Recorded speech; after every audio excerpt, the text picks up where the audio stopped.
Hello everyone, welcome to the fix unplug. अगर fix unplug में बहुत नए हो तो लाइक से सब्सक्राइब कर लेना। आज हमारा रिव्यू सीरीज में एनआईटी सूरत कल सिमिलरली अपने सारे टॉपिक्स डिस्कस करने वाले हैं जो ऑलरेडी कर चुके हैं दूसरे कॉलेजेस के पॉइंट ऑफ व्यू में। तो चलो स्टार्ट करते हैं कॉलेज रिव्यू। अगर चैनल पर नए हो तो लाइक से सब्सक्राइब कर लेना। अपने कंटिन्यूस वीडियो अपलोड करने वाले हैं, बीच में कंटिन्यूटी आए है तो थोड़ा सा कुछ दिनों में फिर से कंटिन्यूटी आ जाएगा। तो चलो स्टार्ट करते हैं। आज हमारे साथ एनआईटी सूरत कल, ये कुछ बीच वगैरह, ये कुछ ऊपर से सीन है इसका ड्रोन व्यू। इंट्रो। जो कॉलेज का स्टेब्लिशमेंट हुआ था वो 1960 में हुआ था। अभी 65 साल हो चुका है कॉलेज का। टाइप पब्लिक टेक्निकल यूनिवर्सिटी, ये मैं फिर से हमें हर एक कॉलेजेस में ये स्पेसिफाई कर देता हूँ। ये इसलिए क्योंकि कई कॉलेजेस के ट्रिपल आईटीज होते हैं वो ट्रिपल पी मोड में होते हैं और कुछ प्राइवेट होते हैं। तुम्हें लगता है कि ट्रिपल आईटीज तो गवर्नमेंट फंडेड है, लेकिन नहीं, कुछ triple ITs triple P mode में होते हैं, पब्लिक प्राइवेट पार्टनरशिप। तो वो स्पेसिफाई करने के लिए उस चीज़ मैंने यहाँ पे भी लिख दिया है। हालांकि सभी एनआईटीज फुल्ली गवर्नमेंट फंडेड होते हैं, फिर भी मैं लिख दिया। कैंपस एरिया 265.35 एकड़। Campus is located on national highway 66 एकड़, sorry, national is located on the national highway 66, formally national highway 17 नाम भी है। ठीक है। एनआरएफ 2025 इंजीनियरिंग कैटेगरी में रैंक 17 मिला है। ठीक है, इंजीनियरिंग कैटेगरी में। तो ये कई बार स्पेसिफाई किया जाता है कि एनआरएफ रैंकिंग में किस कैटेगरी में एनआरएफ रैंकिंग मिले, इंजीनियरिंग कैटेगरी, यूनिवर्सिटी, या फिर तो कुछ डिफरेंट कैटेगरी। तो जितने भी ट्रिपल आईटीज, एनआईटीज और आईआईटीज होते हैं वो सारे को इंजीनियरिंग कैटेगरी में हम एनआरएफ जो भी हमारे पास पहुंचता है वो इंजीनियरिंग कैटेगरी में दिखता है। तो वो इंजीनियरिंग कैटेगरी में एनआईटी सूरत कल का जो रैंकिंग है वो 17 है। आगे चलते हैं। एक शॉकिंग स्लाइड है, मतलब क्या क्लोजिंग रैंक जाता है, इतना बढ़िया कॉलेज, प्राइवेट बीच इनके पास, बाकी फिर भी एक काफ़ी क्लोजिंग रैंक दूर तक जाता है, तो वो देखने वाले लास्ट स्लाइड में। Location, nearest police station Surathkal police station 3 kilometre from the campus. Nearest railway station Surathkal railway station 3 kilometre, ये भी है कैंपस से। ठीक है। The nearest airport to NIT Surathkal is Mangaluru airport, Mangaluru international airport, located about 15 kilometre from the campus.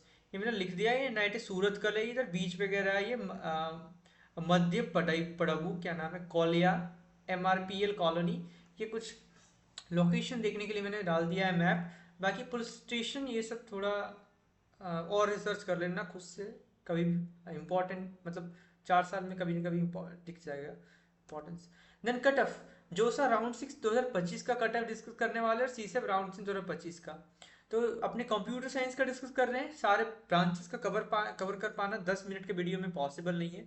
तो general का 1191 opening था और 1827 क्लोजिंग रैंक था।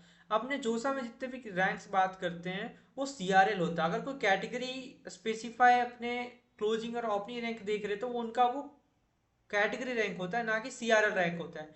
जनरल वालों का सीआरएल रैंक यूज होता है। ओबीसी का क्लोजिंग रैंक है 570, जोसा राउंड 6 सीएसई में। ठीक है। ईडब्ल्यूएस का क्लोजिंग रैंक है 316 और एसटी का क्लोजिंग रैंक है 138, एससी का 367 क्लोजिंग रैंक है। देन सी से राउंड से 2025 computer science all India category, general 2158 closing rank था, ओबीसी का 3606 क्लोजिंग रैंक था, ईडब्ल्यूएस 3274 क्लोजिंग रैंक था। एसटी एससी का डाटा मेरे को मिला नहीं, मे बी उनका सीट अवेलेबल नहीं होगा राउंड 3 ऑफ सी में। तो ये रहा क्लोजिंग रैंक। ठीक है। कंप्यूटर साइंस का कुछ अदर ब्रांचेस है जिनका क्लोजिंग रैंक काफ़ी नीचे जाता है, तो उनको डिस्कस कर पाना थोड़ा सा डिफिकल्ट है। तो आगे बात करते हैं अपने कैंपस लाइफ। ये टेक्निकल प्रोफेशनल जो क्लब्स होता है, टेक्निकल रिस्पेक्टिवली, मतलब जो टेक्निकली इंक्लाइंड क्लब्स है वो मैंने ऊपर लिख रखा है, और नीचे ऐसे जनरल जो क्लब्स होता है, डिबेटिंग, डांसिंग, सिंगिंग, ठीक है, फोटोग्राफी, वो नीचे रख रखा है, तो वो तुम पढ़ लेना।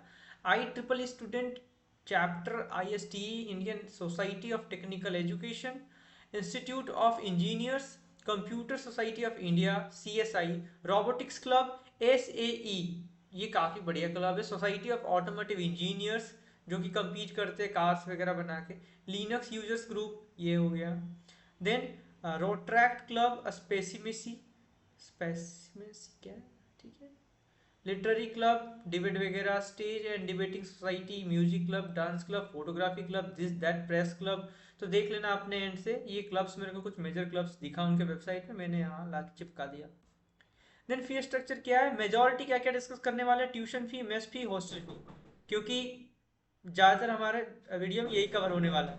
ट्यूशन फी 62,500 है, ठीक है। और एक साल का हमारे बात करें तो 1,25,000 बन जाता है। इंस्टीट्यूट फी वगैरह तुम देख लेना, काफ़ी कम है, अपने डिस्कस नहीं करते हैं, पीपीटी में रखा हुआ है। Then student activity fee 6,300।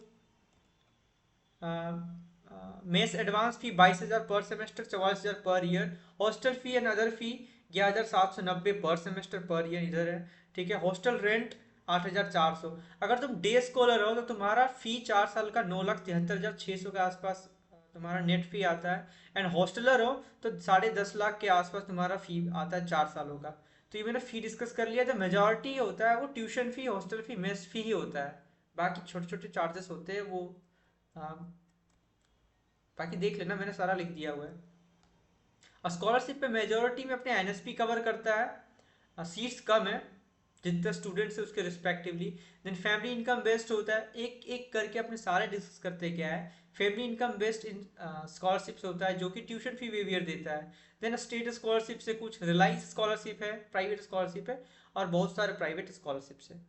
NSP क्या करता है, एनएसपी ट्यूशन फी, मेस फी, हॉस्टल फी कवर करता है। और अगर तुम फर्स्ट ईयर में हो तो तुम्हारा लैपटॉप फी भी कई बार एनएसपी से प्रोवाइड हो जाता है। अगर तुम्हारा 1.5 लाख एक साल का फी है, इंक्लूडेड ट्यूशन फी, मेस फी, हॉस्टल फी, तो तुमको फर्स्ट ईयर में प्रोडिक्टेड 2 लाख के आसपास फी आता है, सॉरी स्कॉलरशिप आता है, जिसपे कि तुम्हारा लैपटॉप फी होता है इंक्लूडेड फर्स्ट ईयर के लिए केवल। बाकी कंटिन्यू नेक्स्ट ईयर्स के लिए तुमको ट्यूशन फी, मेस फी, हॉस्टल फी ही मिलता है एनएसपी से। देन फैमिली इनकम बेस्ड पे अगर डिस्कस करें स्कॉलरशिप्स, तो अगर तुम्हारा family income less than 1 lakh है, ठीक है, तो तुम्हारा फुल ट्यूशन फी वेवियर मिल जाता है। ट्यूशन फी वेवियर मिलता है, ना कि सारे फी में, बस ट्यूशन फी में मिलता है। अगर तुम्हारा फैमिली इनकम 1 लाख से 5 लाख के स्लैब में है तो तुम्हारा 2/3 ट्यूशन फी माफ हो जाता है। मतलब ट्यूशन फी वेवियर तुम्हारा 2/3 होता है जो भी तुम्हारा फी है। ये हर एक कैटेगरी के लिए हो गया, ठीक है। एसटी, एससी, ओबीसी, ईडब्ल्यूएस वालों का। स्टेट स्कॉलरशिप में झारखंड वालों के ई कल्याण है। अगर लोन के लिए बात करें तो बिहार के लिए बिहार क्रेडिट कार्ड है, ठीक है, बिहार लोन। फिर देन स्टेट स्कॉलरशिप मैंने कवर कर लिया। रिलायंस प्राइवेट स्कॉलरशिप है। प्राइवेट स्कॉलरशिप्स में तुम बाकी जाके चेक कर लेना, स्टडी फॉर बडी है, बहुत सारे वेबसाइट है जो कि इनका अपडेट करते हैं। ये मेजॉरिटी स्कॉलरशिप था जो मिलता ही मिलता है, ठीक है। देन अपने चलते हैं भाई, पर्सनल बीच है इनके पास, ठीक है। तो ये रहा कैंपस, देख लो कुछ ऐसा ही है, बस पहन के बस चलो, छोड़ो, आगे चलते हैं। बहुत कुछ दिख जाएगा इधर तो, अरे आगे चलते हैं। प्लेसमेंट एंड एनआईटी सूरत का official placement report 2025 has been partially released. Total 131 student were placed from the BTech CSE, while 136 students were placed from the ECE branch। तो मतलब सीएसई और ईसी में तो बढ़िया दिख रहा है भाई। बाकी ब्रांचेस का नीचे मैंने फोटो वगैरह डाल रखा है। तो जो highest scholarship, sorry highest placement दिख रहा है वो 55 एलपीए का है, और एवरेज 24.56 एलपीए। कौन कौन कंपनी विजिट करता है, Microsoft, Oracle, Amazon, Wipro, Adobe, ठीक है। बाकी सारा नॉन कंपनीज ही है, ठीक है। प्लेसमेंट परसेंटेज ओवरऑल कितना है, 74.2% है। Chemical engineering 85.71%, civil engineering 47.01। तो सबका 60 से तो अबव ही है, 70 से 60 70 के आसपास है।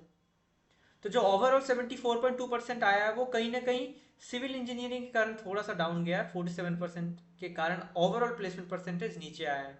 बाकी ब्रांचेस का तो तगड़ा है। केमिकल का भी 85.71 है। तो देख लेना, मैंने फोटो वगैरह डाल ही रखा है। फिर भी कुछ डाउट हो तो कमेंट सेक्शन खुला हुआ है, जाके लिख देना। फिर बात करते हैं अपने, जो शॉकिंग स्लाइड था वो होम स्टेट का जो क्लोजिंग रैंक है, फीमेल ऑनली इंक्लूडिंग सुप्रीमेसी, 3,05,800, अरे क्या बोल रहा है मैंने, हाँ 3,58,979 क्लोजिंग ओपनिंग। मतलब एक ही सीट वेकेंट होगा तो वो मिल गया एक फीमेल को, राउंड 3 ऑफ सी से। होम स्टेट एससी कैटेगरी, ठीक है, जो कि अबाउट 78% बैठता है, 78 के आसपास बैठता है, 78 to 80%। तो मतलब यहाँ तक भी कॉलेज मिल रहा है, इतना बढ़िया कॉलेज, इतना बढ़िया कॉलेज, ठीक है। तो चलो ये रहा हमारा पूरा का पूरा रिव्यू सीरीज। फिर भी कुछ डाउट हो तो नीचे कमेंट सेक्शन खुला हुआ है। फिक्शन ब्लॉग के साथ एंड तक जुड़े रहना, लाइक से सब्सक्राइब नहीं करा है तो कर लो यार। चलो धन्यवाद, तब तक के लिए बाय।